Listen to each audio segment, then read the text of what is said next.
Boa noite. E aí, todo mundo? Tudo legal?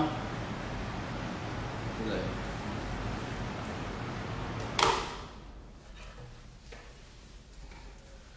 E aí, todo mundo ouvindo direito?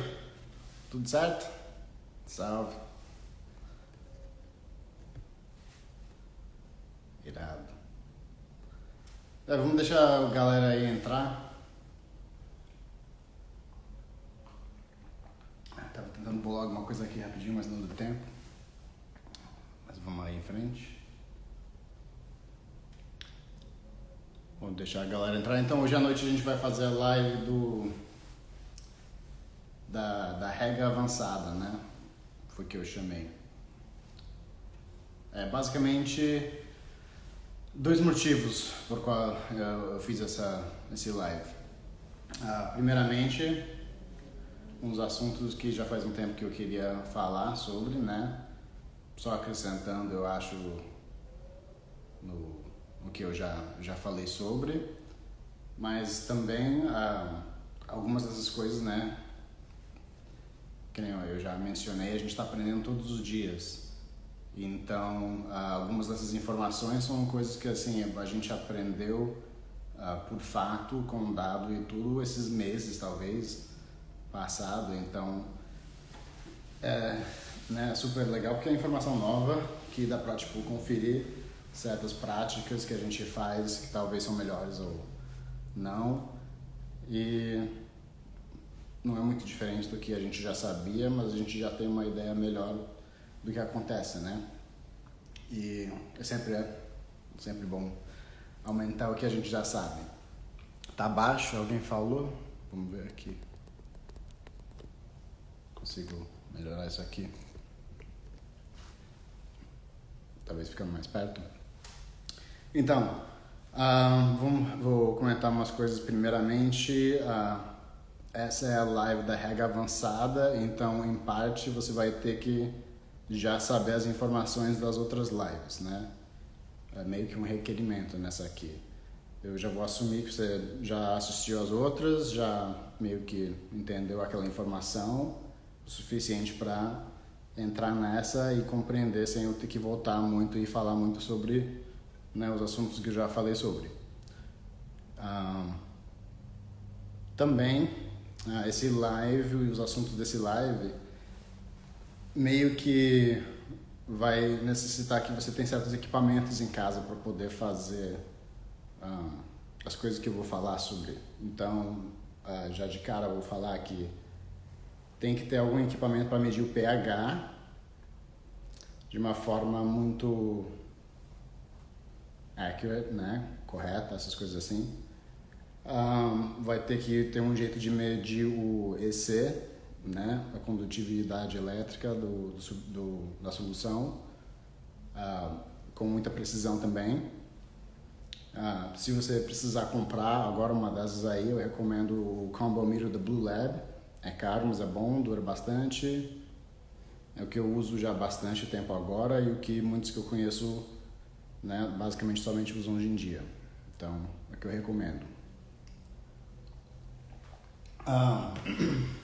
Também outro equipamento que é bom ter, que eu vou falar bastante sobre conteúdo de água no substrato, essas coisas assim, é alguma forma de medir o conteúdo da água, o water content do substrato.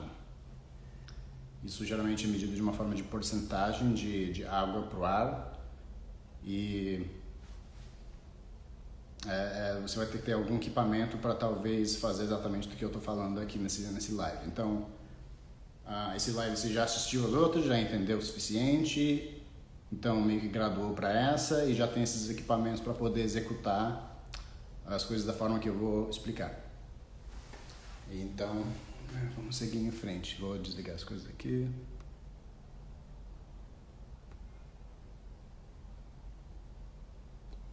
Pronto. Deixa eu ver. Então, vamos falar primeiramente sobre crescimento generativo e vegetativo. qual é a definição, né? Quais são as diferenças? É importante entender, para entender o que a gente está tentando estimular com cada uma das ações que a gente está fazendo. Isso vai muito além da rega e da alimentação da planta, mas esse live basicamente vai ser mais sobre a rega. Então, o que é o crescimento vegetativo, né? A vega. É basicamente só o crescimento de folha e né, o cauê da planta. Esqueci como pronunciar isso, mas acredito que é assim, né? Independente. E o generativo é sempre uma produção de flor, fruta, semente, algum produto que não seja necessariamente direcionado a fotossíntese ou produção de mais material vegetativo na planta. E por que isso é importante? Quando a gente planta maconha, a gente está tentando plantar flor, né? O produto no final que a gente está tentando conseguir é um produto que é produzido através do crescimento generativo da planta, ao invés do vegetativo. E você tem que pensar sempre nessa coisa de crescimento generativo e vegetativo meio que tipo como um equilíbrio que existe em todas as fases da planta. Da semente até o final. E então não é uma coisa que tem uma fase determinada que começou o vegetativo, aí começou o generativo. É meio que um equilíbrio que existe do começo ao fim. Esse é o melhor jeito de pensar no crescimento generativo versus vegetativo. E também tem as fases diferentes da planta, né? Que isso é importante entender. Então, quando a gente está na vega, né? Cedo na vida da planta, a gente está basicamente tentando estimular o máximo possível de crescimento vegetativo, mas também existe um pouco de crescimento generativo da planta também. Mas, primariamente, você está tentando equilibrar mais para o lado vegetativo. E quando vai indo para a flora, você vai tentando equilibrar e mandando sinais para a planta que precisa começar a equilibrar mais para o lado generativo, né? Que é equilibrar mais para esse lado. Então tem várias coisas que a gente vai fazer para poder estimular isso quando ela começar a entrar na fase da flora, para tentar desequilibrar mais para o lado generativo. Algumas coisas que eu falei, né? Através de rega e alimentação, que a gente vai falar hoje, e outras coisas tipo defoliação, né? Não vou falar muito sobre defoliação, mas muito do que a gente faz quando a gente faz aquele defoliação em poda também é muito girado em volta disso. E eu acredito que também vai ter que ter assistido um pouco do live de poda e defoliação também, porque foi lá que eu explico a diferença entre a divisão celular e o alongamento celular que acontece nessa fase de flora, que vai ser importante também entender para seguir em frente. Então, né, só voltando ao fato que vai ter que ter assistido talvez os outros lives. Mas, né, vamos seguir em frente. A primeira coisa que a gente faz na forma de rega para tentar mandar os sinais que tem que ir agora para o crescimento generativo e sair da vega, né? O primeiro que é o óbvio ambiental, que a gente vira a luz, né? Você é uma planta de fotoperíodo, você trocar a luz de 18:6 para 12:12, alguma coisa assim, não, alguma coisa assim. Mas do 24 horas, 18 horas, o que estava tendo para a vega, para o 12:12. Mas também a gente sabe com certeza que você deve seguir em frente com certas práticas na rega nessa fase também, para começar a estimular essa produção generativa ao invés do vegetativo. Então, primeiramente, vamos falar sobre o nível de EC, né? O nível de sal, concentração de sal que vai na água e como ela vai influenciar esse equilíbrio. Na vega vegetativo, você tem geralmente um sal bem elevado, ainda mais pro final, que você está tentando carregar sua planta com tudo que ela vai precisar para entrar na flora, né? Isso é porque quando você entra na flora, você vai entrar numa fase que você quer desequilibrar ela muito pro lado generativo, né? O que isso quer dizer? É que você quer incentivar que a planta comece a consumir certos nutrientes dela mesma, translocando ela das folhas e outras partes da planta para mandar para a flor, porque isso vai causar um ciclo que vai só aumentar esse processo ainda mais. Então, o que a gente faz para estimular isso? Eu já falei sobre um flush, né, para fazer na hora do flip. O que os dados mostram é que um flush nessa hora também é não só ótimo, mas prolongado até uma ou 2 semanas.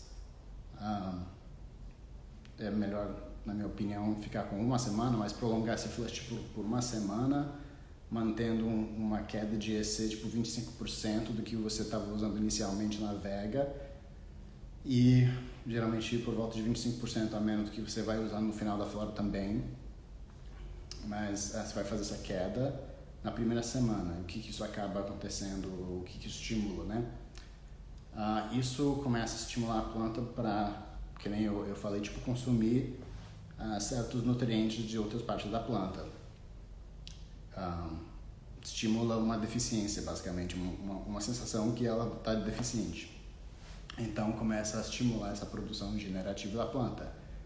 E é um jeito ótimo de já iniciar essa divisão celular na planta para ser o máximo possível já logo do começo e iniciar esse processo de flora.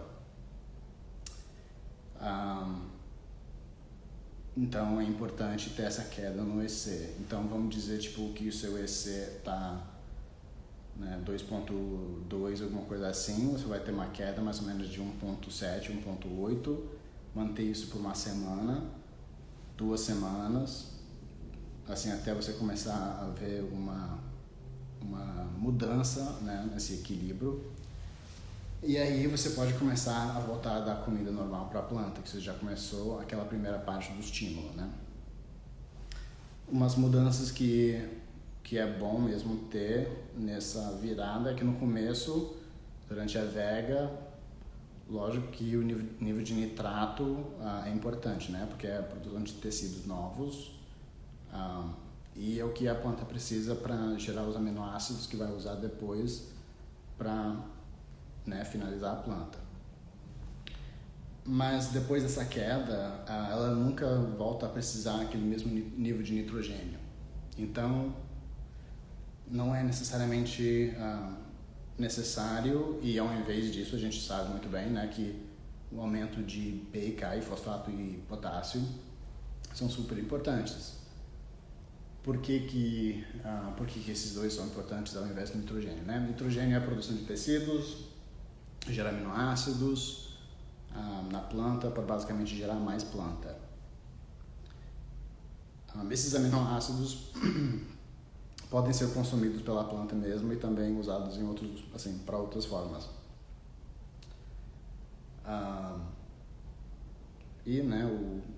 Isso é basicamente a função do nitrogênio. Quando você passa pro generativo, você precisa de um aumento em fosfato, que vai ser mais importante na produção de energia. Então, essa demanda enorme de energia que você está pedindo para a planta, de repente, estoura e você vai ter que alimentar isso com fosfato, né, que é super importante na produção de ATP. E também o potássio, que é uma molécula que vai ajudar o transporte de todos esses componentes para os lugares certos na planta. Então, ajudando esse processo a mudar do vegetativo para o generativo. Então, essas são as funções basicamente dos elementos e a troca de elementos, a mudança que é bom ter da mudança da vega para a flora.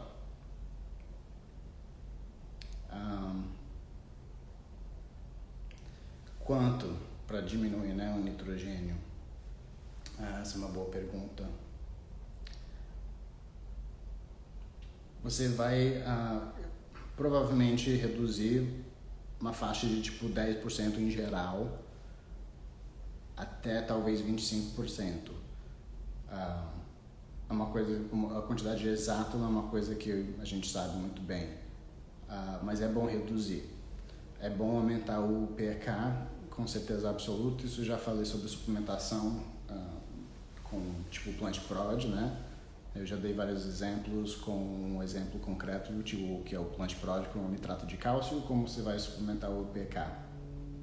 Se você já está usando um produto que tem um Bloom Boost, pode usar também, mas se você quiser usar um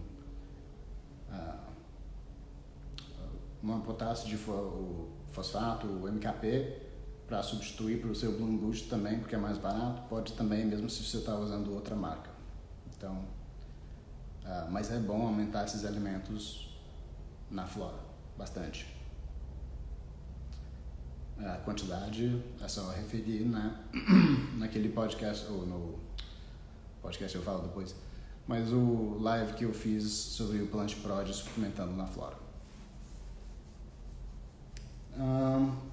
Vamos só voltar a falar um pouco sobre a divisão e alongamento celular na flora. Rapidinho, só para lembrar que existe aquelas trocas de fase, quando inicia a flora, basicamente, quase imediatamente, essa planta é muito sensível à troca de luz, né? De hora de luz. Quem já sofreu um vazamento de luz no grow já sabe muito bem disso, né? Não precisa mais de 1-2 dias para a planta trocar, né, completamente da forma que ela está crescendo. Então, isso também, né, quando a gente, né, faz aquela virada para a flora, a gente já começa a contar do dia 1º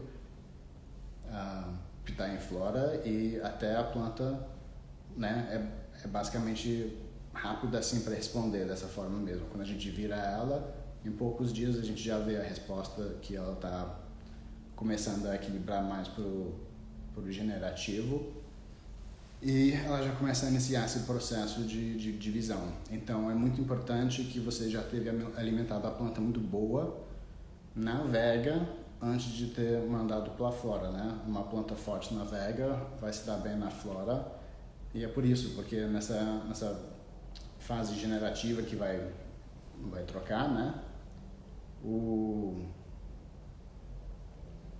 A divisão celular vai requerer muita energia, mas você vai estar tipo deprivando a planta ao mesmo tempo do que ela precisa através da solução.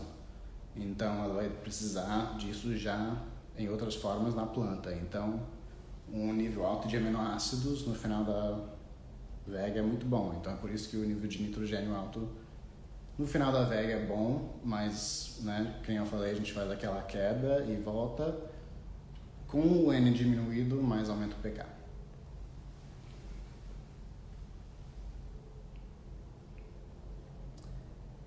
E deixa eu ver aqui. Como medir essas coisas, né?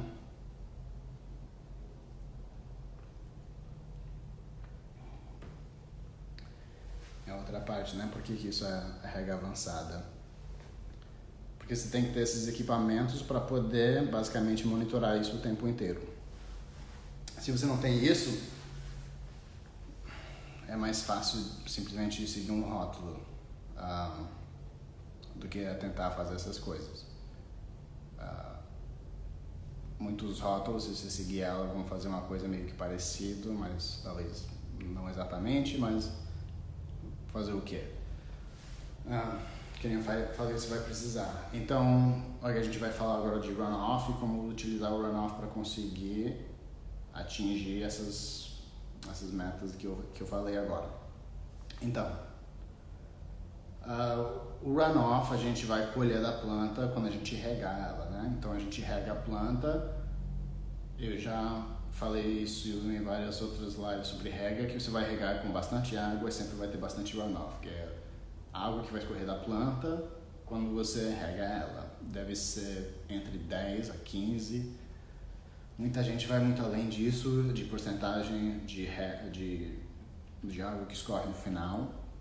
Não tem um limite para um runoff de uma vez, já expliquei isso, então tentando não voltar muito nas mesmas informações. Mas você tem que ter o seu runoff para conseguir os seus dados. Então, quando você vai colher isso, você tem que colher de alguma forma que a planta não vai ficar submerso na água. Isso vai alterar, né, os dados que você vai conseguir através desse processo. Então, ela tem que estar elevado, mas a água que sai dela você vai capturar de alguma forma e, idealmente, né, você vai medir aquilo, né, se poder capturar tudo melhor, e você vai ter uma ideia basicamente do que está acontecendo dentro do substrato da sua planta, porque você já vai saber o que você pôs e você vai ver o que está saindo. O pH que devia estar entrando sempre é 5.8, o que devia estar saindo idealmente é sempre 5.8. É normal subir, às vezes acontece que ela desce um pouco também, mas em geral é mais comum que ela sobe. Para ela subir até 6.0, 6.2, completamente normal e é dentro da faixa de absorção, e a gente sempre rega com 5.8 para manter dentro daquela faixa que a gente quer. Então, essa parte é fácil para entender no runoff. Agora, se ela começar a subir demais, isso também muitas vezes é uma indicação que tem um nível alterado no sal na água, depende do que tipo de água você começou, mas pode significar que a água está ou muito salgada, tem muito sal, né, ou você está muito alto, ou muito baixo. Isso a gente vai falar sobre o EC na próxima parte, né? E o pH também, né? Raramente vai sair um pouco menos, mas às vezes sai também menos do que você colocou, talvez por causa do substrato, que nem tipo turfa. E, né, você vai sempre regar com o mesmo pH, tentar corrigir. O único jeito de corrigir pH é com volume. Você nunca vai tentar abaixar mais o pH para tentar acertar um pH que está subindo demais. Só vai causar mais estresse na planta. Porque a amplitude que você vai estar atacando na sua planta vai ser uma coisa absurda. Então, sempre regando com 5.8. Independente se você tem que corrigir pH, é com volume. Não afoga a sua planta, você lógico tem que deixar secar entre as regas, mas na rega faz um flush bem legal. Acho que não tem muito mais a falar sobre isso, até a gente falar sobre EC. Então vamos falar sobre EC. O EC vai variar muito mais do que o pH quando você está regando sua planta. Isso pode ser por conta de erros ou talvez uma coisa que você talvez não acertou, no sentido que talvez regou com comida demais, um EC muito alto, um EC muito baixo, e isso alterou o que saiu da sua planta, né? Vamos dizer que se você está regando com exatamente o que a sua planta precisa sempre, o que acontece é o que sai, é exatamente o que entra, sempre, basicamente, né? Então, se você regar com seu 5.8, 2.0 e, né, sempre ela cai a quantidade de água e a quantidade de sal a mesma, né,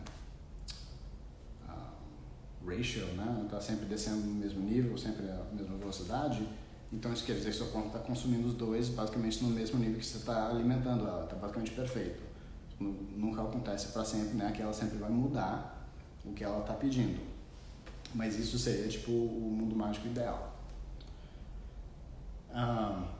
Mas o que acontece não é isso, né? Então às vezes a gente faz isso e o que sai é menos, a gente rega e o que sai é mais. O que está acontecendo é ou você errou, né? Que nem eu falei, ou a planta está simplesmente mudando a quantidade que ela está absorvendo.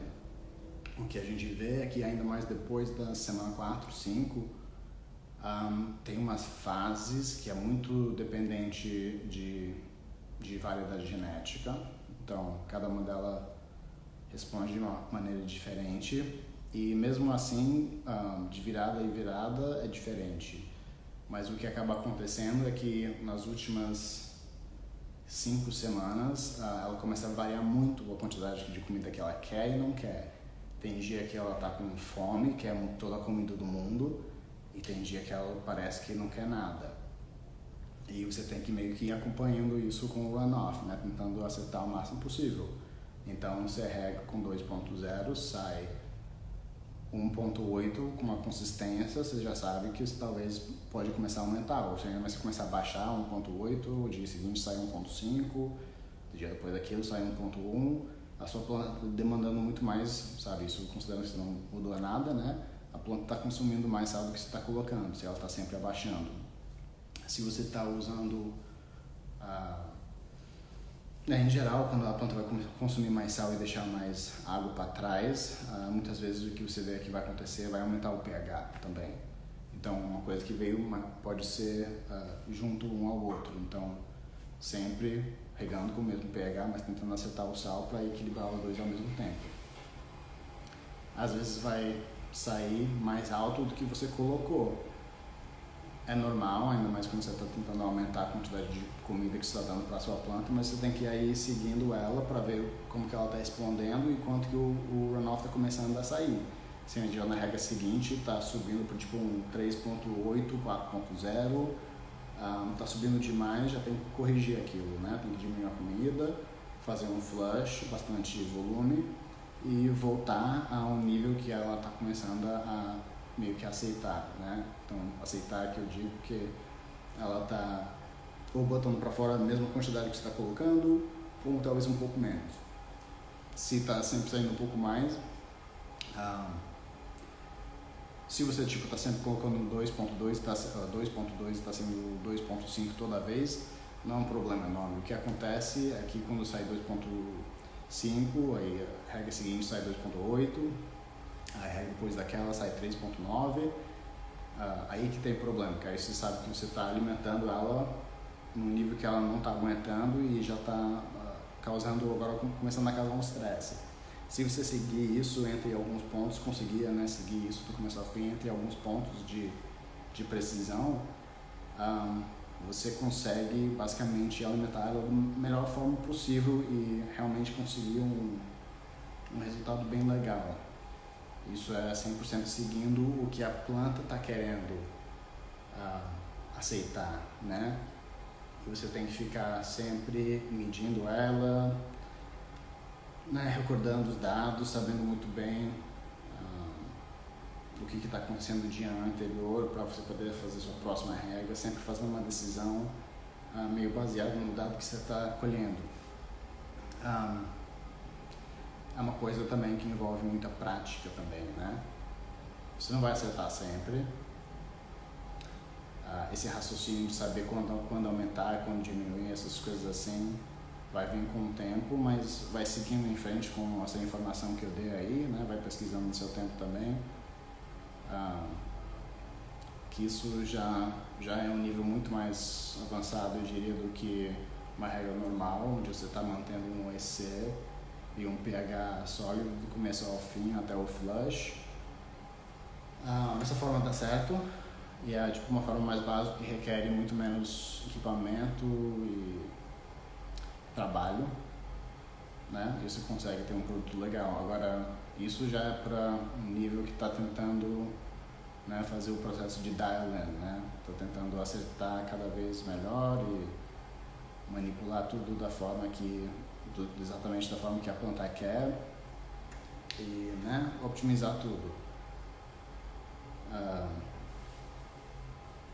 Não esquece de assistir o live sobre flush, que é muito importante você entender o que é um flush, como fazer um flush corretivo principalmente, que se você está medindo seu runoff, às vezes, né, tentando aumentar a comida, você acaba se assustando aí com esse runoff, sai uma coisa doida, tipo acima de 4, 4.5, 5. Aí eu recomendo fazer um flush corretivo imediatamente, né, com basicamente água com pH corrigido. Mas assiste esse live também que vai acrescentar muito para esse live aqui.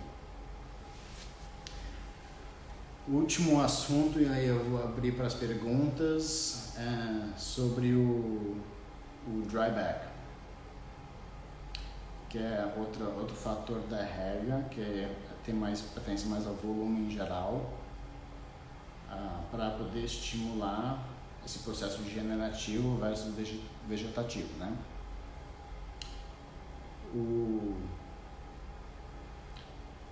Na fase, na metade da flora, semana 4 para frente, você tem que começar a estimular um estresse de seca, né?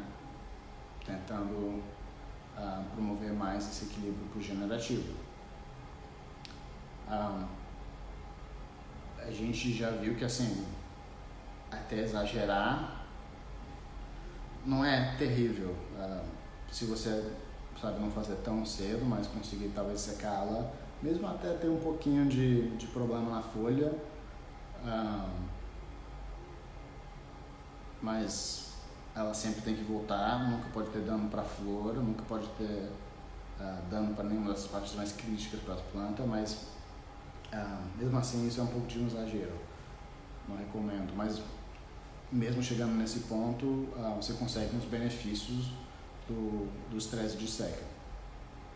Basicamente a ideia é que entre as regas você vai deixar o substrato secar até um ponto que a planta basicamente acha que vai morrer, e vai começar a murchar. Não é bom ver a planta murchar, mas como eu falei, você ainda vai conseguir ver alguns benefícios desde que você evite matar a sua planta. Quando você está usando o coco, geralmente você está vendo uma porcentagem de por volta de 15%, 18% como o seu dryback, isso é o seu ponto seco, né? Normalmente ponto de saturação, isso é um ponto de máximo, né, de saturação, você pode colocar ela num balde de água, tirar, deixar ela pingar tudo e medir aquilo, e deve dar por volta de 40 a 50 no máximo se for um bloco de coco, porque ela sempre vai segurar muito ar. Aí quando chegar nesse ponto de seco vai estar entre 15 e 18%. Precisa de ter algum equipamento para medir isso. Se você não está usando equipamento, você basicamente está indo na peso na mão e na manha. Você vai sentir quando ela está seca, você vai saber mais ou menos que já chegou naquele ponto que tem que regar. Mas se você está fazendo na mão, basicamente o pote é tão leve que você sente que, sabe, uma brisa de ar já derruba a planta. Por isso que tem que ter um suporte, tudo na planta, o trellis e tudo. Mas o dryback, se você for medir, que é a forma certa, vai cair por volta de 15 a 18%. Em porcentagem, assim, máximo que eu já vi sem causar problemas, 8, para você ter ideia. Então 15 é bem seguro, mas você consegue estimular todo esse processo de crescimento generativo, né, equilibrar ela mais para esse lado, e você segue em frente com esse dryback até o final, incluindo no flush. Mas no flush, né, você vai deixar basicamente puxar todos os sais da planta, criar aquela deficiência e aquela última empurrada, aquela última, né, finalização generativa, que é deixar a flor um pouco mais cheia e bonita, basicamente. E eu acho que é isso. Eu acho que esse é o assunto, esses são os assuntos que eu falei que eu ia falar sobre. Então vamos abrir para as perguntas aqui agora.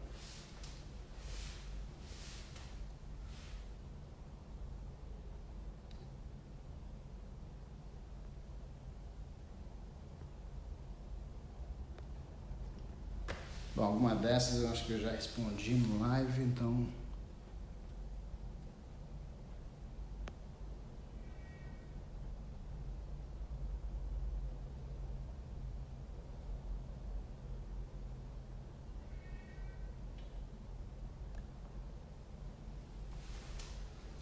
Uma defoliação extrema no momento do flip ajuda nessa questão da defoliação no início da flora. A gente não sabe ainda 100% sobre isso. Ah, é bom fazer uma certa defoliação para não deixar nada que está lá. Tipo, eu já vi planta entrar na flora que, que ainda tem folha da época de clone, né? Você sabe porque ainda está cortada as pontas. E isso com certeza não é bom. Agora, fazer uma defoliação pesada e arrancar todas as folhas, a gente não sabe exatamente se essas técnicas são as melhores em geral. Com certeza, se você não tem um ambiente supercarregado com muita luz e muito, né, tipo, muito bem otimizado, provavelmente não vai ser o melhor. Mas a ideia nessa troca de vegetativo para generativo é que você quer que ela faça esse desequilíbrio mais pro generativo, mas também ela tem que ter algum lugar para poder pegar certos recursos que ela precisa, né, para montar, fazer aquela primeira fase que é a divisão celular, que a gente não vê muito, é um processo muito pequeno, mas é necessário. Então, não sei, a gente não sabe o suficiente sobre isso.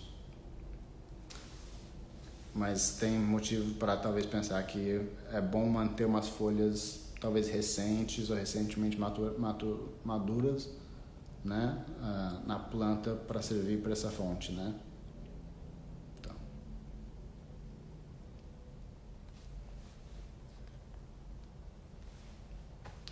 Folhas com garras, elas voltam ao normal, sim.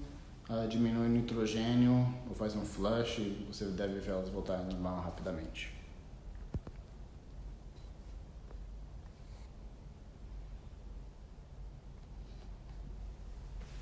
Qual o volume de rega no flush final? Seria o mesmo volume, com cerca de 20, 30% de runoff, o maior.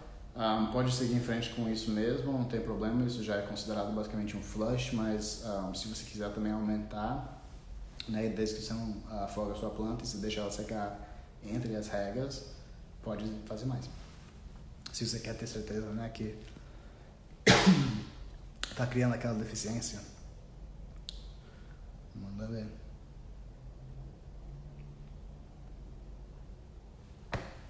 Na indústria, quantas horas sem regar para fazer um dry back, né? Num dry bag. Mas dry, só para soletrar se eu conseguir falar agora em diante. Dry back é D-R-Y-B-A-C-K, dry back, né? E depende do tamanho do vaso. E esse é um dos motivos que é bom ter um vaso pequeno, mas um tamanho que dá para manejar e controlar. Porque a gente via isso, né, por exemplo, quando eu comecei a plantar aqui, estava usando um vaso muito maior, por hábito, e tipo, meio que uma fórmula já. E o que a gente via é com o tamanho de um vaso maior, você acaba só podendo regar a planta um dia sim, um dia não, para conseguir esse dry back. E isso acaba limitando a sua capacidade de manipular o substrato e o nível de comida na planta diariamente, que é o que eu quero fazer. Então, o vaso menor, para eu conseguir meu dry back diariamente, é o ideal. Então, eu procuro ter um dry back de 24 horas, querendo dizer que ela sempre vai estar pronta para rega de manhã no dia seguinte, tipo 1 hora depois da luz ter ligado. Isso é o meu dry back, que foi acertado. Eu vou falar que o cara acertou o dry back foi porque ele conseguiu regar lá no dia anterior, regou, alimentou, ela secou sem ter um EC muito elevado, então conseguiu acertar o nível de comida certinho para que ela consiga dormir, passar a noite sem um EC muito elevado, acordar no dia seguinte seca e pronto para mais comida. Isso é um trabalho bem feito de alguém que está fazendo isso, né? Então, essa é a meta.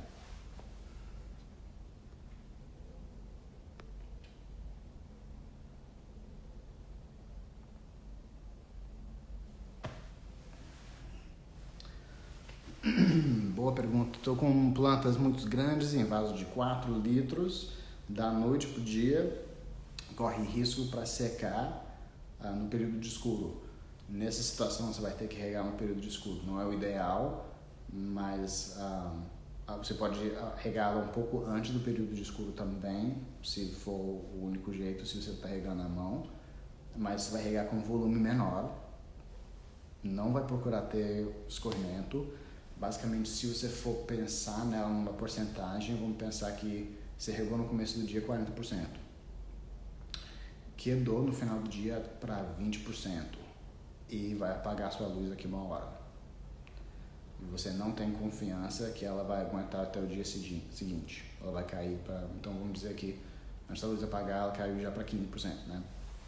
Tá no ideal para você regar no dia seguinte. Mas tá no final da noite.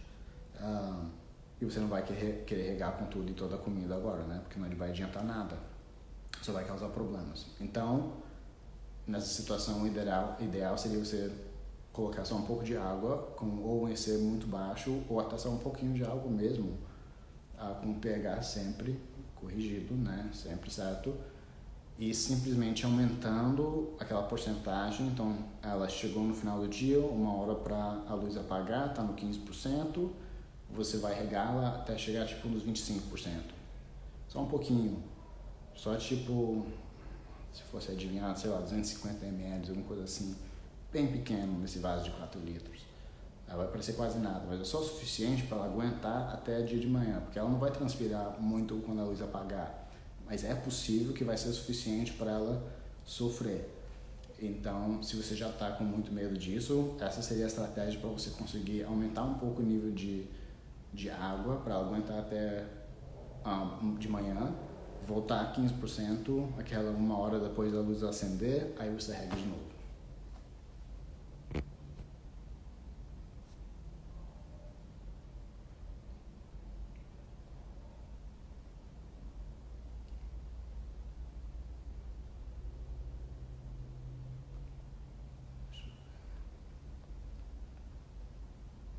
Como seria a leitura do runoff com os drybacks? Provavelmente irá aumentar bem o EC, né? Então, não faz muito sentido. Aí porque o dryback, é impossível ter um runoff de um dryback, né? Porque não tá seca, então você vai ter um runoff, não.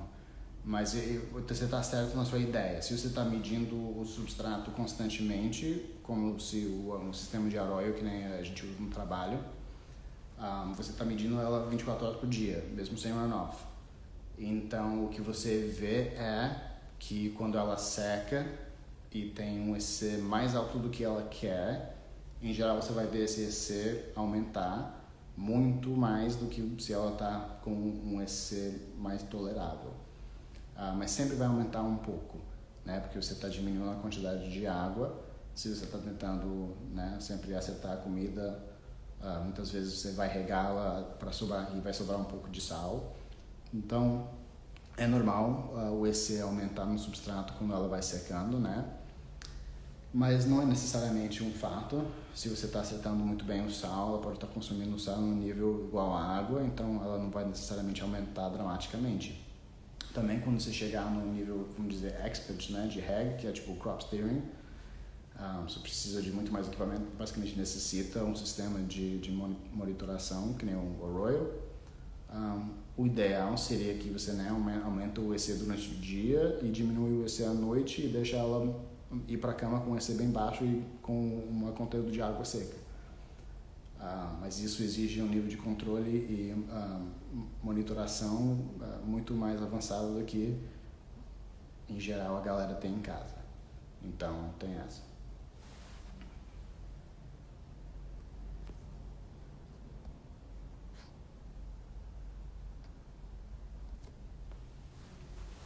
MKP desde o início da flora, ou melhor, depois dessa segunda semana.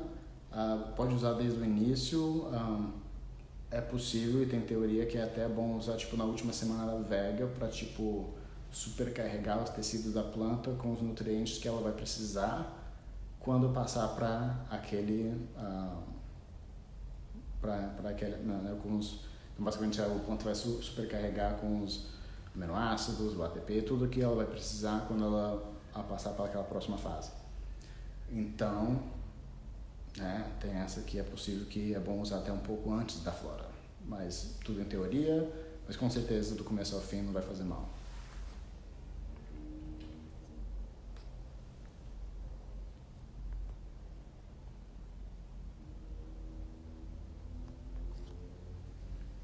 Minha planta está na flora comendo só 600 ppm e o runoff sai sempre mais alto.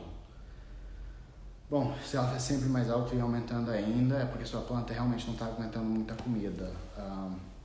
Isso provavelmente é genética ou em ambiente, né?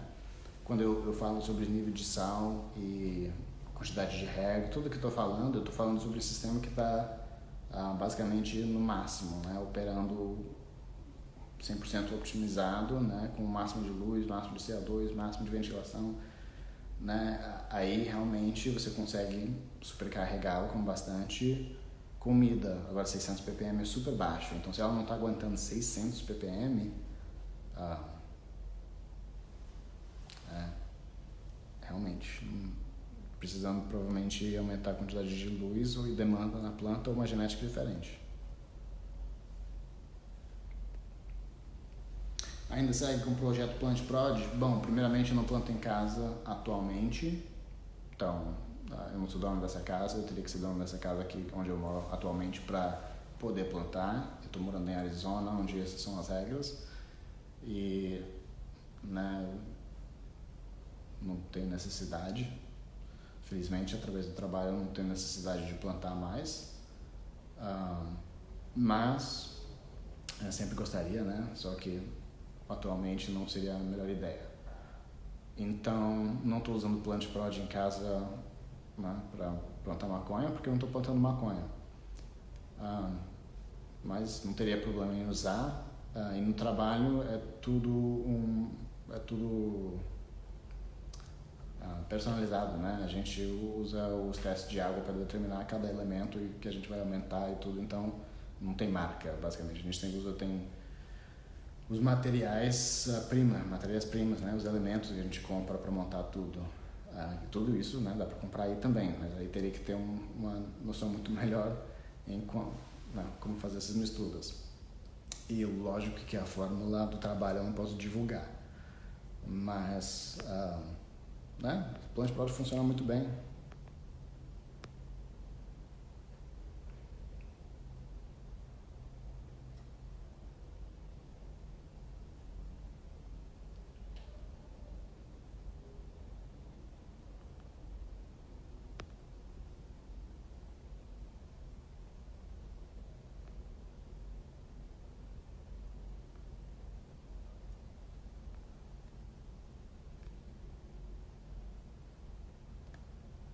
Aqui recebi 10 mil vezes, então por que o pH aumenta ao vaporizar a água? Bom, quanto que está vaporizando a água, primeiramente, porque você teria que vaporizar muito de uma vez para mudar o pH. Então, tipo um desumidificador, alguma coisa assim, trabalhando demais. Ou talvez a pessoa está falando tem que transpirar, mas se você está diminuindo o volume de água e mantendo o mesmo nível de ácido, vai baixar o pH, imagino. Não sou químico, mas isso faz sentido. Mas também você está falando de um nível de vaporização muito alto. Isso raramente iria acontecer dentro de um reservatório de água.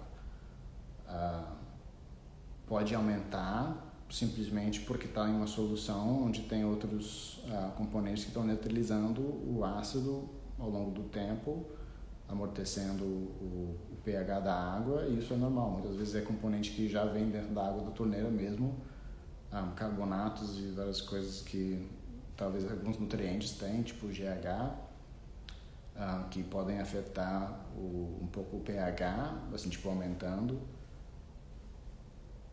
Mas se o reservatório está aumentando o pH ou diminuindo o pH porque está vaporizando a água, é porque tem uma situação muito estranha aí. Ou não entendi. Se está falando de transpiração, isso é uma interação química no seu substrato e, como eu falei, é volume. Dryback não tem runoff? Bom, o que eu quis dizer com isso é que, né, você rega a planta e você vai ter seu runoff. Aí no dryback ela está secando, né? Então quando ela está secando não vai sair água para você poder medir com runoff, né? Então não tem jeito de saber quanto que está o EC dentro daquele substrato enquanto ela está secando.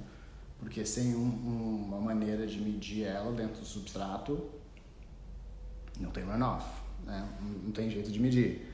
Então, isso quer dizer, né? Para ter seu runoff, tem que escorrer a água. Para escorrer a água, você não está deixando ela secar.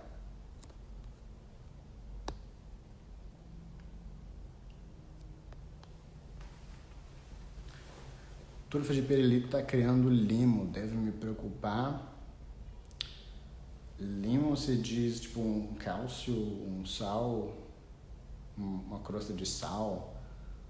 Às vezes acontece nas pontas onde secam mais, né, que você está regando com uma solução salgada. Não devia se preocupar demais não, desde que o seu EC do runoff está saindo direito, a planta está gostando da quantidade de comida, tá tudo certo, não se preocupa demais não. Se você está falando de tipo uma alga, alguma coisa assim, aí é só usar uma água oxigenada que resolve. E assiste os lives. Na verdade, acho que essa não é uma live, né?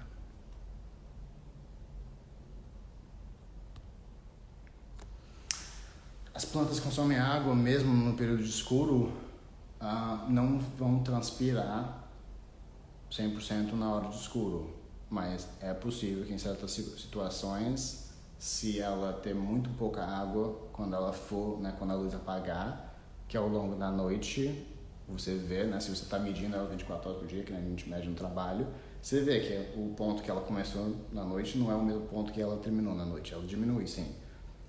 Pode ser por evaporação, por o que seja, mas a água foi embora e a planta agora está a risco de secar demais. Então, às vezes você tem que regar ela um pouco antes para corrigir isso.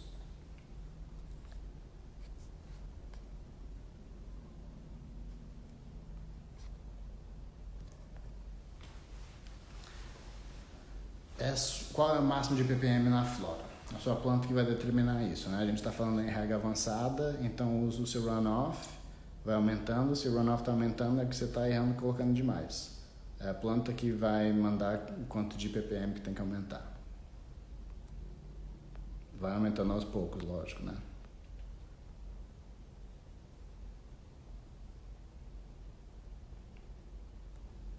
Na regra do dryback, dá 2.5 EC. Atualmente com água RO seria um pouco menos, cairia por volta de 2.3, mas sim, nessas regras mais para essas semanas finais, geralmente a gente está regando com um EC um pouco mais alto, mas sempre seguindo o que a planta está pedindo, então às vezes aumenta, às vezes diminui. Não é aquela coisa que a gente está vendo que ela varia muito de um dia para o outro, de uma semana para outra na flora, ainda mais no final, o quanto de comida que ela quer. Às vezes aumenta muito, às vezes diminui. Então isso explica também um pouco porque que os flashes semanais que o povo gosta de fazer talvez funcionavam um pouco, talvez a gente estava estimulando um pouco essa mudança de muita e pouca comida. Teoria, né? Mas sim, durante essa época geralmente está regando com um EC um pouco mais alto, 2.5 é alto.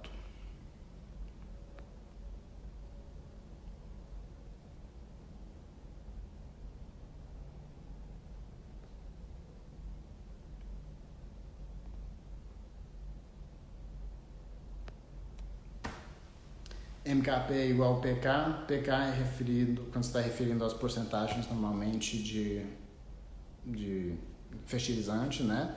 Então, NPK são os componentes de macronutrientes, então a gente fala em aumentar o PK, mas um ingrediente que pode ser usado para aumentar o PK é o MKP, que é o monopotássio de fosfato. Então, MKP é um ingrediente, uma matéria que você usa para aumentar o pK, entendeu?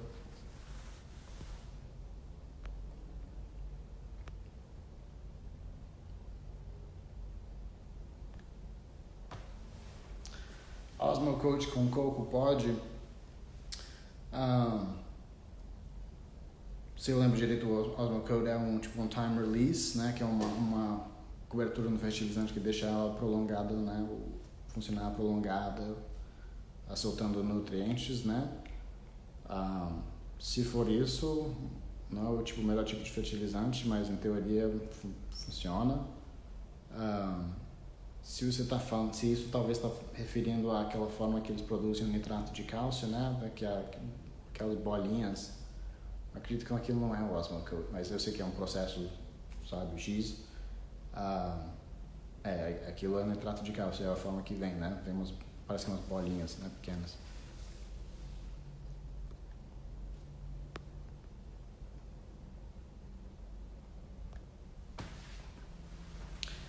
Athena Ag, Power, Silica, comenta sobre eles, são marcas, Athena Ag está começando a ser uma marca um pouco mais conhecida, mas eu nunca tinha ouvido muito falar dela antes, mas agora o Jungle Boy está, eu acredito, usando bastante e divulgando, né, sobre a Athena, mas quem eu já falei nos meus outros lives, sal é sal, desde que seja um fertilizante acessível, num preço legal, que tem, né, tudo de fonte de qualidade, perfeito. Power Silica é um suplemento de sílica, né, que eu acredito que é também bem popular, já conheci muita gente que usou, gostou. O Miami Mango é um que adora postar e falar sobre também, ele vende na loja dele, tem bastante sucesso, o povo gosta. Nunca usei muito esses suplementos de sílica, já comentei sobre isso antes. Mas eu ouvi falar que esse era um produto bom se você fosse procurar suplemento de sílica. Mas acredito que é bem caro.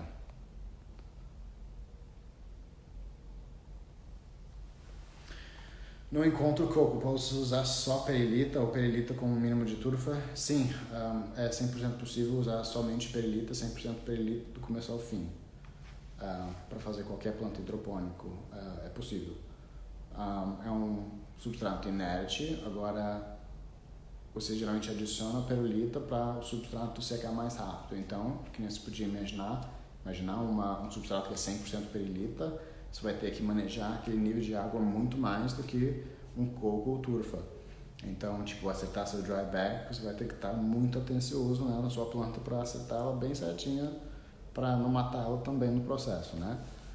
Mas 100% possível, com fertilizante mineral e tudo, 100%.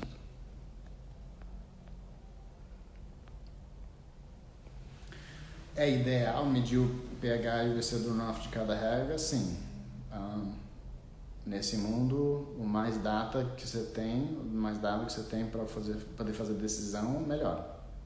Então, sempre que você conseguir medir pH e VC, é ótimo. Então, diariamente, melhor. 2 vezes por dia, melhor ainda.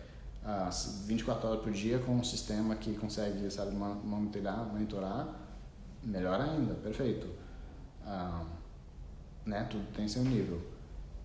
Mas sim, sempre é bom. Agora, medir de vez em quando, para ser sincero, em casa, quando eu estava lá na Califórnia plantando em casa e tudo, eu media o runoff talvez umas 4 vezes do começo ao fim, mas eu já estava, sabe, meio que acostumado, confiante que o que eu estava fazendo estava certo, eu estava vendo na planta que estava acertando, não estava, sabe, não tinha tempo, estava com preguiça, né, eu já estava trabalhando o dia inteiro para chegar no final da noite fazer isso, mas não posso falar que não é melhor.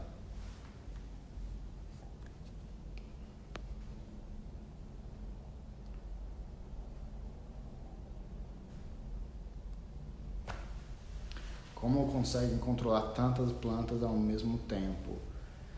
Bom, se você quer dizer, tipo, no trabalho, você tem que entender que é um indoor, né, de muitos milhões de dólares, que graças a Deus a gente não teve que construir o lugar, a gente conseguiu entrar num lugar onde as pessoas anteriores não conseguiram se dar bem, e já estava basicamente já construído, quase perfeitamente, a gente mudou pouca coisa.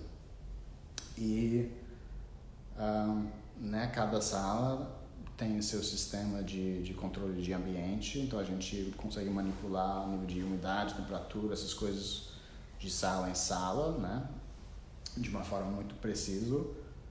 É um sistema de ar-condicionado enorme, super eficiente, que aguenta todas as salas sem problema nenhuma, mesmo no verão daqui, que chega a ser tipo mais de 40 graus. Né, a gente tem um sistema de rega que hoje em dia ainda é bem primitivo nesse lugar, mas a gente está sempre aumentando e melhorando o sistema lá. Daqui a pouco vai ser um sistema completamente automático que vai também ajudar muito né, a pessoa que eu tenho trabalhando no lado de fertigação. fertigação, e a gente vai acabar chegando a um ponto que tudo vai ser controlado quase 100% no computador, né? Sempre vai ter que ter gente lá fazendo as podas e tirando as folhas, colhendo, mas a rega, a temperatura, né, essas coisas de ambiente, tudo basicamente é controlado através de computador ou automatizado de alguma forma. Então facilita muito o trabalho, né?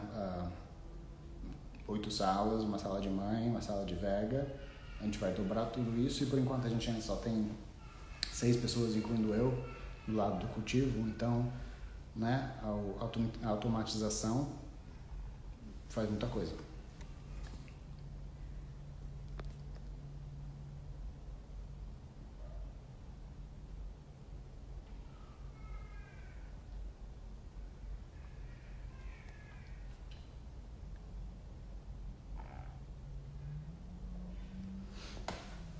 O cultivo orgânico é muito inviável? Não. Muito viável, muito bom. É diferente, só isso. Mas tem muita gente que adora o cultivo orgânico, tem muito sucesso no cultivo orgânico, sai uma flor linda, maravilhosa, indoor, outdoor, onde for, né? Talvez não pode ser classificado, né, oficialmente como orgânico, mas assim, de umas práticas bem orgânicas, bem mais naturais, funciona também, mas agora numa escala grande é muito mais difícil implementar. O nível técnico da pessoa plantando tem que ser muito mais alto para poder plantar isso em escala também, porque você está muito menos em controle, então por você acertar as coisas, né, toda vez é muito mais importante. Então, na verdade, o nível técnico tem que ser, né, tão alto ou mais alto quanto. Mas, né, não é necessariamente o que o povo está procurando. Isso também vou dizer.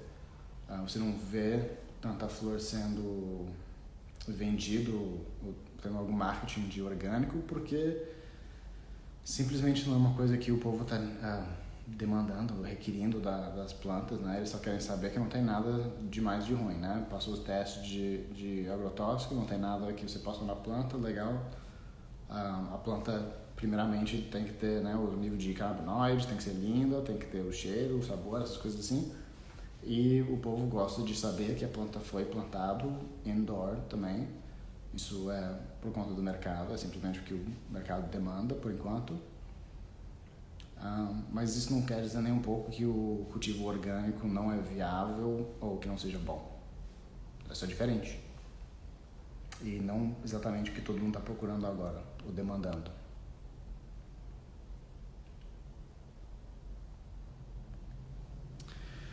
Qual é o lumen ou lux ideal para ver na flora? Ninguém mede oficial, assim,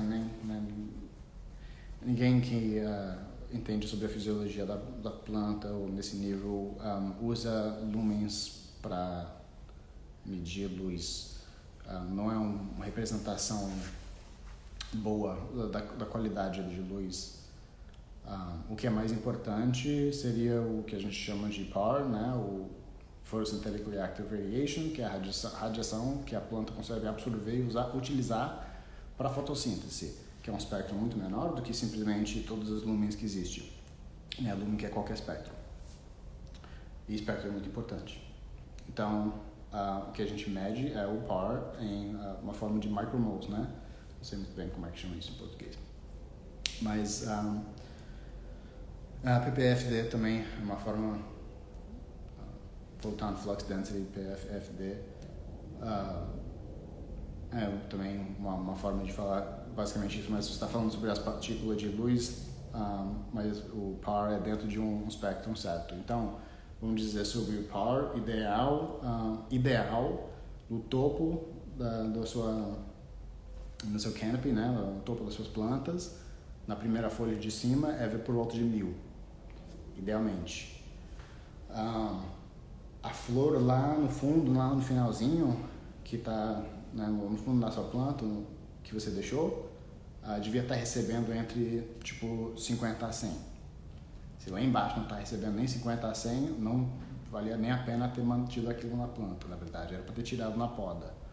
Mas, né, isso é para outra conversa. Idealmente em cima é 1.000 e mínimo que eu diria para ter uma planta legal, boa, de alta qualidade, que poderia cair no mercado é 750. Abaixo disso, vai ser uma planta que sempre poderia ter feito um pouco mais.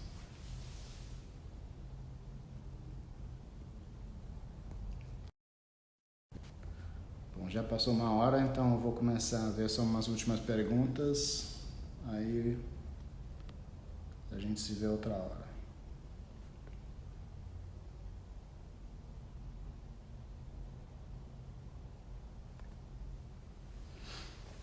Navega. Se o vaso não secar o suficiente até 7 dias, espero secar, eu rego mesmo assim. Bom, se em 7 dias ela não secou, eu diria que seu vaso está muito grande, simplesmente. Aí agora, se o seu tipo pH, o nível de sal está muito alterado, depois de 7 dias e ainda não está seca, fica muito difícil você corrigir sem também afetar a planta negativamente de não deixar ela secar e receber oxigênio nas raízes.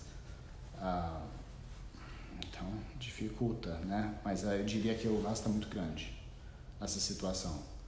Tem que ajustar o tamanho do vaso para ver uma seca no máximo 3 dias. Se está passando mais de 3 dias, o que está acontecendo, ainda mais se está usando fertilizante mineral e tudo, aqui provavelmente o que está naquele vaso, o seu runoff, que você vai ver, vai estar muito diferente do que você colocou.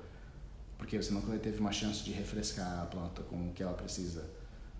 Então, a primeira coisa que tem que corrigir é o tamanho do vaso.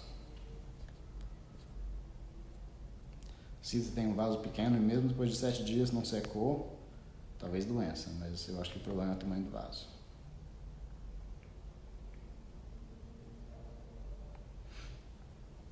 CMKP diminui 10% do cálcio nitrato e aumenta 10% o plant prod no início da flora. É um pouco arriscado, mas pode experimentar com isso, fazer isso, que você vai estar tentando aumentar um pouco o PUK, mas de uma forma ou outra você vai também estar aumentando o nitrogênio. Não é o ideal. Tenta procurar alguma forma de fosfato, potássio, conjunto, se você não conseguir achar conjunto, talvez separado. Mas você vai precisar aumentar esses 2 elementos de alguma forma.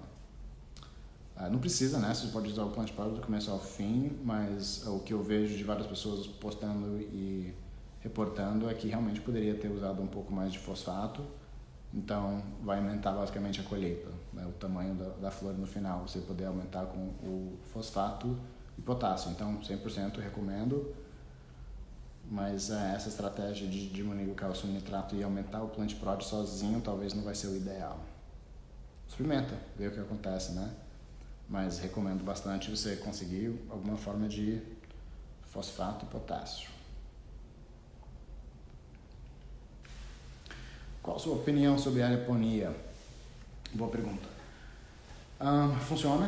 Agora, eu não acredito que seja o sistema ideal para a produção de cannabis da qualidade mais alta possível, porque tem aquela dificuldade de a gente não consegue fazer tudo que a gente quer fazer, baseado no que eu não tinha explicado sobre dryback, as coisas assim. Fica quase impossível fazer num sistema aeropônico, porque se acertar seu dryback, você vai quase, com certeza, machucar ou matar sua planta, porque ela não tem um meio termo. Ou ela está recebendo água ou não está. Né? Então a gente está falando da raiz estar suspensa e recebendo basicamente um spray, basicamente um spray, um aerossol de nutriente e água. E funciona é uma forma ótima de plantar várias outras plantas. Que nem Deep Water Culture. Deep Water Culture é uma forma muito bem, o DWC, né, de plantar maconha, no sentido que assim funciona.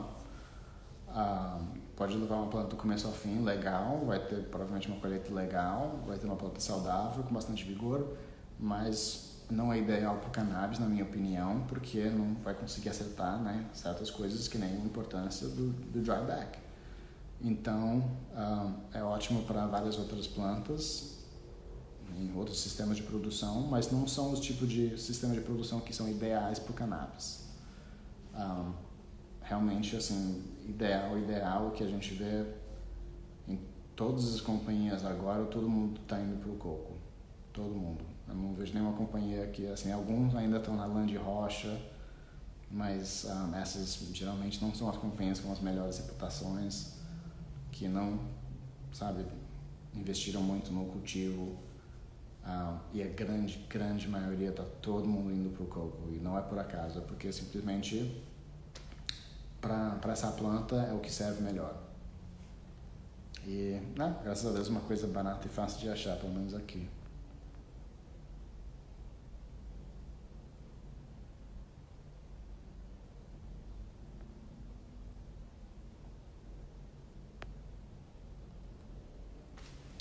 Plant Prod, cálcio nitrato e MKP dá para levar a flora inteira? Sim, é só assistir esses lives sobre Plant Prod que eu já explico sobre isso.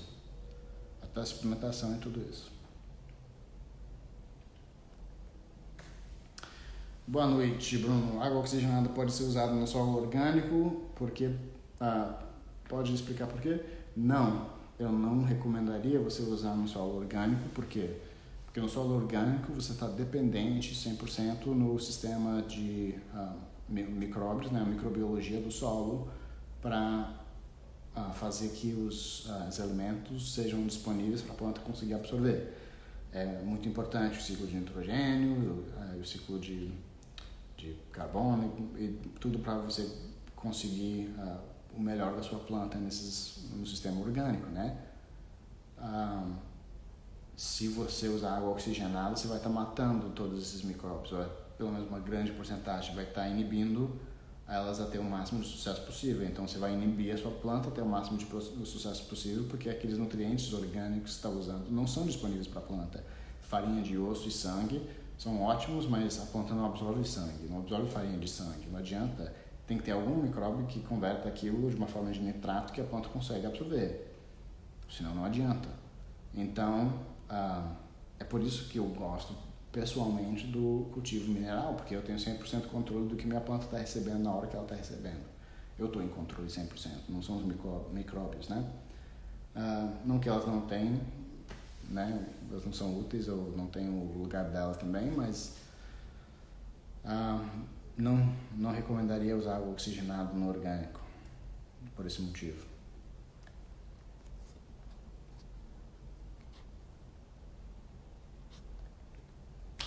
Você faz alguma suplementação via folha? Boa pergunta. Já fiz várias vezes, mas às vezes é bom para corrigir um problema que você está tendo, de repente deu uma deficiência e você quer corrigir ela rapidamente. Muitos nutrientes são fáceis de absorver através da folha, então eu já usei bastante. Agora não é uma coisa que eu uso sempre, também não faz parte do processo nem nada de nenhum lugar que eu já trabalhei, mas funciona, a planta consegue absorver. Agora, a teoria é que se você já está alimentando a sua planta da forma ideal, através da raiz, não tem nem mais necessidade de alimentá-la através da folha. Isso só é porque está sofrendo alguma deficiência em geral. Tem alguma coisa que não tem naquele substrato ou naquela solução que está colocando. Então é isso. Outra pergunta mais comum que eu tenho com essa é o pH, que se você quer fazer isso, usa o 5.8 também.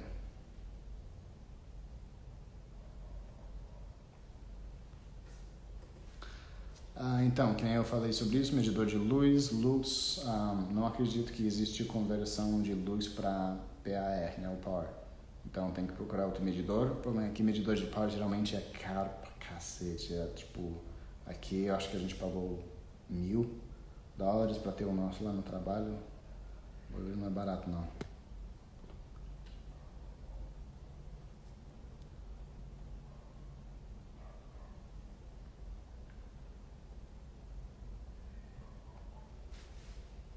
Para retirada de clones, a regra tem alguma influência de alguma forma? Ótima pergunta. Sim, quando você quer tirar clones da sua mãe, você quer que ela não tenha sofrido nenhum estresse de seca para os últimos 2 dias. Né? Você nunca geralmente quer deixar sua mãe secar, só se você está tentando fazer aquela seca normal entre regas, né? Que você não vai afogar ela, mas também não vai fazer o dry back intenso que nem você faz na flora. Mas ainda mais você não quer tirar clones de uma planta de uma mãe que acabou de murchar ainda mais, porque estava seca. A qualidade do clone, o nível de sucesso vai ser péssimo. Então você quer uma planta 100% túrgida, que estava bem alimentada, bem antes de você retirar aquele clone, porque tudo que está dentro daquele clone é o que ela vai ter até gerar raiz. Então, para ter o máximo de sucesso possível, já começa com, né, o melhor material possível. Então, rega e alimenta sua mãe muito bem antes de cortar os clones. Agora, aumentar magnésio também, na forma de magnésio, sulfato de magnésio também ajuda nessas horas que você vai cortar os clones, não para aumentar necessariamente a qualidade do clone, mas para ajudar a mãe a recuperar desse processo de cortar clone. Aí é só referir àquela live de suplementar na flora. Pergunta de vou salvar a live? Sim, eu sempre tento salvar a live como for possível.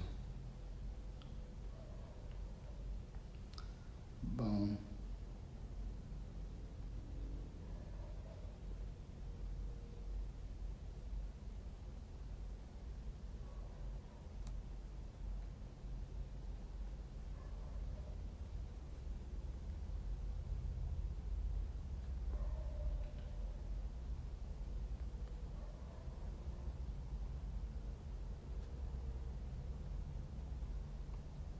Várias perguntas que não tem nada a ver com a regra, é só por isso que eu tô passando. Essa é ótima pergunta para terminar. Como usar o H2O2, né, água oxigenada, e bactérias em um ciclo semanal separados?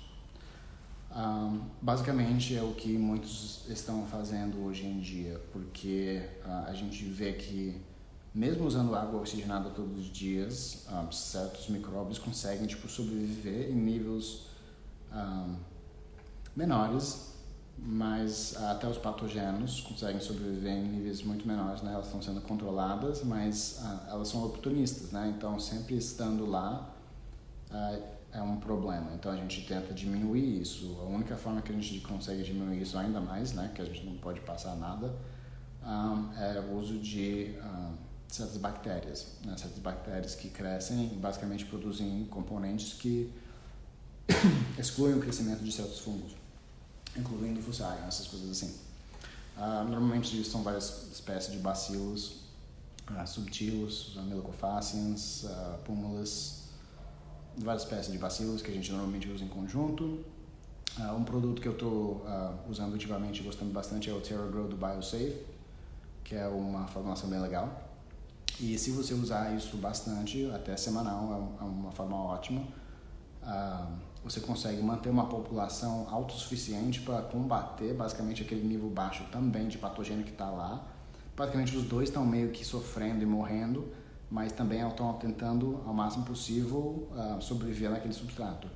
E mesmo nesse estado, né, você quer que o benefício, os bactérias que são mais benéficos, estejam lá para combater o fungo, para continuar esse controle e aumentar um pouco mais esse nível de controle.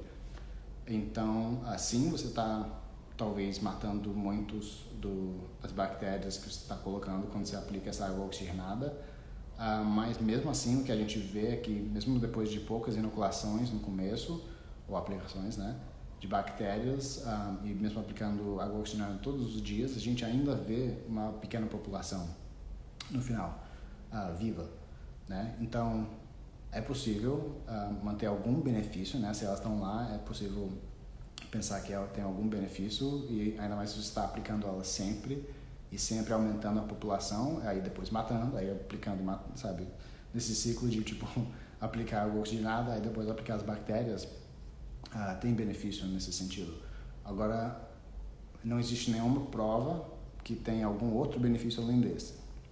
Essas bactérias, eu uso exclusivamente nessa ideia que a gente chama de competição exclusiva, que ela basicamente ocupa um espaço e, né, produz uns componentes que são antifungais, né, e não deixam que os fungos comecem a crescer. Então, basicamente, só ocupa um espaço legal que com um organismo que não vai fazer nada, talvez tenha algum benefício, mas ninguém prova, e assim, nos melhores do caso faz algum benefício, piores do caso não faz nada. Simplesmente ocupa um espaço que o patógeno agora não pode ocupar. E é isso, então sim funciona. Agora essas bactérias que você usa para inocular o substrato geralmente são muito caros, pelo menos antigamente eram, hoje em dia deve ter alguns produtos mais baratos. Esse TerraGrow que eu uso não é muito caro, na verdade. Deve ter outros parecidos aí, porque esses são inoculantes que são usados muito em agricultura, então acredito com certeza que você consegue achar um produto no Brasil que também tem essas mesmas espécies por um valor talvez razoável, e consegue fazer tipo esse ciclo de aplicar basicamente esterilizando com água oxigenada ou desinfetando o máximo possível, aí aplicando as bactérias que você quer, aí depois semana que vem mata de novo e coloca de novo. Sim, acho que é isso, né? Então foi o live da Rega Avançada. Quem sabe um dia, quando começar a chegar mais tecnologia no Brasil, a gente faz o nível Expert e a gente faz o Crop Steering, a gente fala sobre isso também, mas isso é mais pra frente, né? Para dar uns updates nas outras coisas também, né, da vida, ainda ando extremamente ocupado com tudo, mas quando surgir umas ideias para fazer uns lives, eu sempre vou tentar fazer, né? Eu sempre vou continuar a tentar fazer isso aqui também. Eu ouvi falar de uma plataforma que chama Clubhouse, não sei se vocês já ouviram falar, mas alguém divulgou para mim há pouco tempo, então eu vou talvez ver se aquela plataforma funciona para alguma coisa, mas parece que é tipo uma plataforma de ter interação e conversa com pessoas, então, sei lá, achei interessante, vou pesquisar, não posso garantir nada. E a outra coisa é o podcast, né? Eu estou trabalhando lá com a galera de produção do Cana Cribs, e a gente está, né, aos poucos montando tudo para montar da forma certa. E já estamos planejando, já estou tentando marcar, talvez não datas ainda, mas certas pessoas para ter no podcast, assuntos que a gente vai falar. Antes de tudo, vou lançar simplesmente uns episódios só tipo de introdução para falar quem eu sou e por que eu faço essas coisas. E daí em diante, talvez final de fevereiro, começo de março, já começa a lançar os primeiros episódios, talvez 2 vezes por mês, alguma coisa assim. Em geral, falando sobre cultivo e maconha, mas eu pretendo falar com bastante gente do mundo de maconha, com o que vier, né? A gente vai começar a ver para onde vai isso aí. Mas estou animado e eles também estão super animados me ajudando com tudo isso, então vamos ver. Boa noite aí todo mundo, a gente se vê na próxima e vou deixar salvo para todo mundo aí, tá bom? Boa noite.